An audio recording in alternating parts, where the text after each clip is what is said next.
All praise is due to Allah, the Lord of the worlds. Peace and blessings be upon the Prophet Muhammad sallallahu alaihi wasallam and upon the people of his household. Today we are going to start a series of episodes talking about the narratives or the stories of the prophets and the lessons of tolerance and mercy we can learn from these stories. And today we'll talk about the story of Prophet Noah. If you would like to know the lessons that we can learn and deduce from the story of Prophet Noah, please follow us.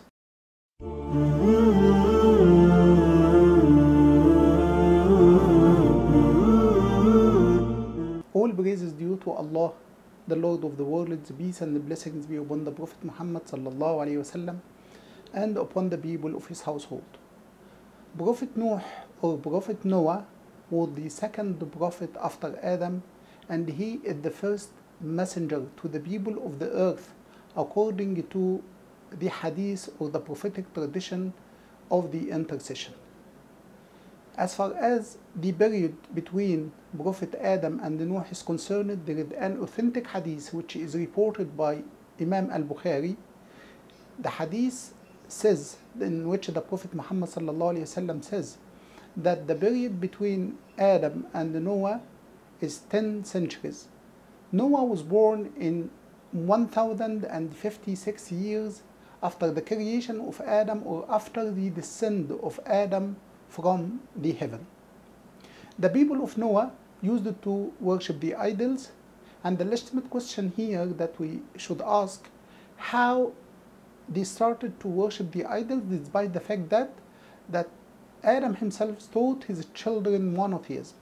There are different reports concerning this, and that there were a group of people who were righteous. They are loved by all people. The people liked to follow their examples.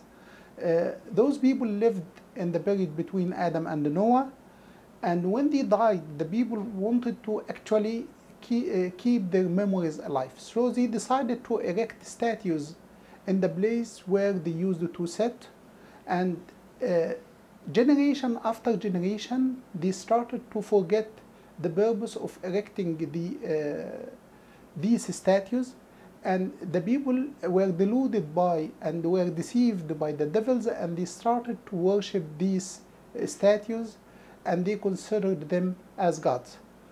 The Quran has referred to this. وقالوا لا تذرن آلهتكم ولا تذرن ودا ولا سواعا ولا يغوث ويعوق ونسرا.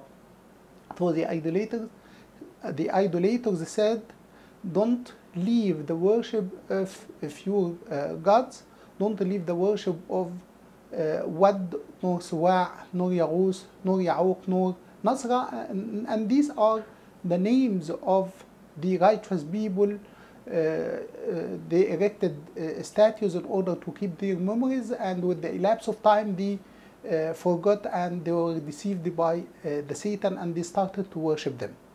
Allah, out of His mercy, sent Prophet Noah to them to bring them out from darkness to light and to invite them to the worship of Allah the Almighty. Prophet Noah started to remind his people that Allah subhanahu wa ta'ala has created the heaven and the universe, and He created them, and He started to attract their attention to the magnificence of the creation, to the wonders of this universe, to the mysteries of this life. Prophet Noah started to talk to them and to point out to them how Allah subhanahu wa ta'ala made the night, created the night and the day, and to attract their attention to the alternation of the night and day, and how the night is followed by the day as a sign for them. The night is to give coolness and quietness which is suitable for sleep, and that the day provides them with warmth and awakens activity. Allah has created also the sun, which is necessary for the growth of animals, planets, and human beings.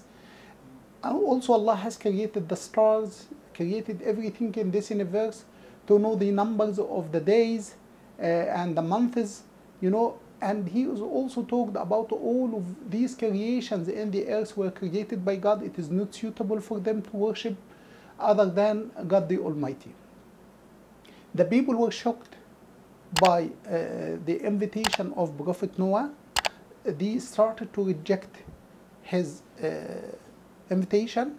They were actually like the people who were sleeping under a wall which were about to collapse and to fall, and they were vigorously awakened, despite that the aim is to save them from the collapse of the wall, but they were very angry. And the people concerning the call of Prophet Noah was divided into two groups. The first group, those who were touched by the words of Prophet Noah, they believed in it. They were the poor, the weak people, the meek people. They were affected by the mercy of the words of Prophet Noah. And the other groups were the noble, the rich, and the elite of the society, who believed that they would be better if things remained and stayed as it is. They rejected the message of Prophet Noah.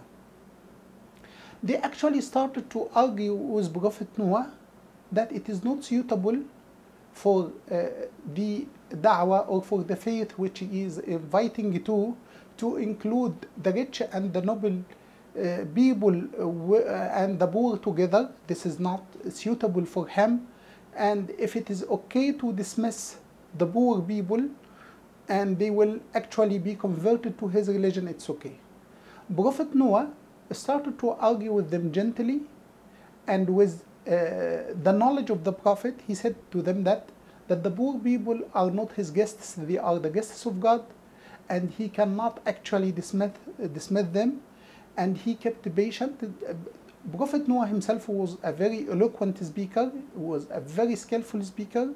He used to invite them, and actually the story of Noah talks about the methodology of da'wah and how he kept patient for his people, how he was tolerant with them, how he spent a very long time inviting them to the worship of Allah alone. The people rejected his message, and Noah repeated his da'wah day and night, openly and publicly, and all of the details of the story of Prophet Noah has mentioned in the Quran in many surahs, in Surah Al-A'raf, in Surah Hud, in Surah Al-Qamar, in Surah Nooh, in Surah Ash-Shura, and that if we look to the verses of the glorious Quran, we will find that the name of Prophet Noah appeared about 43 times. And even the story itself in each context is different, is using a different style, and it is used for different purposes in the Quran. We will discover that these surahs is giving us the whole picture of the situation and how Prophet Noah, has made a lot of effort in order to guide his people to the right way.